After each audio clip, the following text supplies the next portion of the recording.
Okay, so I wanted to do a little overview for APA formatting for writing a reference for book titles and journal articles, since both of those are relevant for this class. And I also want to talk a little bit more about the ABC writing objectives. So starting first with APA, in a book title, the first thing you would do is the author's last name and then the author's initial. Then you put the year of the publication.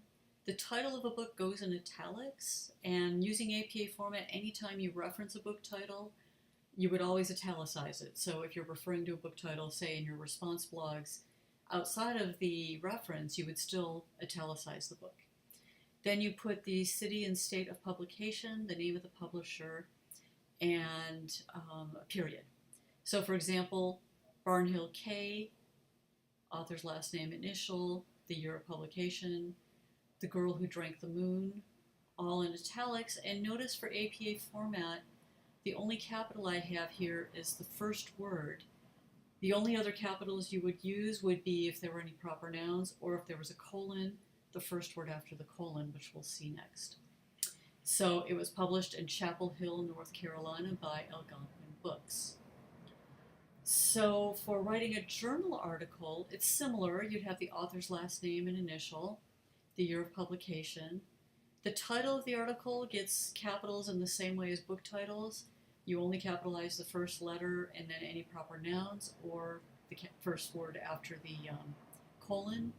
Now the journal title comes next, and that gets normal capitals, so important words are capitalized. And just like book titles, journal titles get italicized. Now, journals usually give a volume number, and what that means is every year that a journal is published is considered one volume.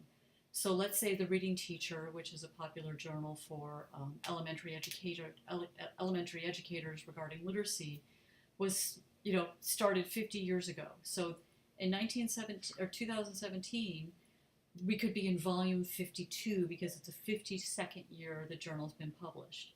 So the volume number also gets italicized, but the actual number that it, what's the word called? The edition that it came out that year. So let's say the Reading Teacher is published 8 times in a year. So you would put the issue number in parentheses, and that is not italicized.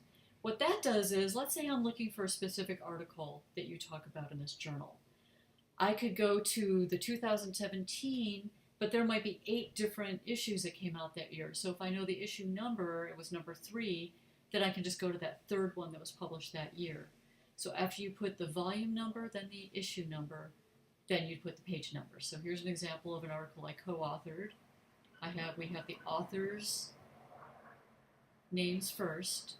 So Han, KT, Majuri M, and then our third co-author, Skull, WR, the year this article came out. The title of the article, notice the capitals, there's only one capital letter here, and then the first capital after the colon. Then the journal article, all the important words are capitalized, and that's italicized. Then we have the volume number. This means this journal has been published 47 years. Issue number 3. Now, because this was a journal and the article was only published online, we have the direct object indicator number instead of page numbers, because when things are published only online, they're not numerated in the same way. Now, here's an article that was published in a hard copy. So, O'Neill K is the author, 2010. Name of the article, and again, notice no capitals except the first word of the title and the first word after the colon. We have the journal title here with capitals of important words. Then we have the volume number. Now in this case we don't have an issue number. I don't know if it's only published once a year, they just didn't provide that. But then we have the page numbers here. Finally, another article I co-authored. This one also came out in a hard copy, so we have the author's names and initials, the year it came out. Because accelerated reader is a proper noun, that gets capitalized, otherwise nothing else is. Then we have the journal name, the volume number, the issue number, and then the page numbers. So I highly recommend, if you need more help with APA format or just need tips, this link is an excellent link. It's the online writing lab at the University of Purdue. And this is what it looks like. And they have great information on using APA format. This is something you can use throughout your entire program, undergrad and teacher ed, because it's an excellent resource. So they show, right, even using APA format to format your papers. So I definitely want to refer this to you as an excellent resource. Okay, so now I want to talk a little bit about writing your objectives. So in Blackboard,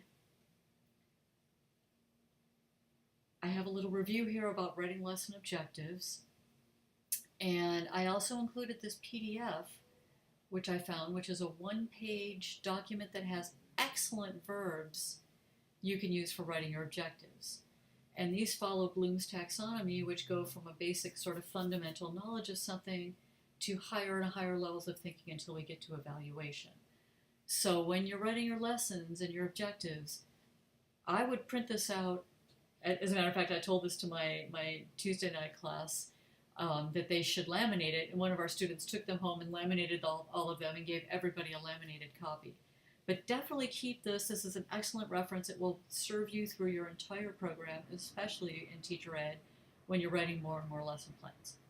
So, when you're writing your lesson plans, here are a couple of tips. Remember, write the complete objective first and then break it down into that ABCD. So here's an example of what your full objective should look like. All third graders will list 4 examples of parody after partner reading The True Story of the Three Little Pigs, using complete sentences with correct capitalization and punctuation. So on this week's module, where I have you practice writing 4 more objectives, I want to see the complete objective first, and then I want to see that you've broken it down into the ABCDs: audience, behavior, condition, and degree. All of those should be evident in the full objective. You could probably get this into 1 sentence. Sometimes you can do it into 2. But either way, make sure they're all evident first, and then I know that you've included the ABCDs. So feel free to contact me if you have more questions, and please refer to the feedback from the second module where I commented on your objectives there.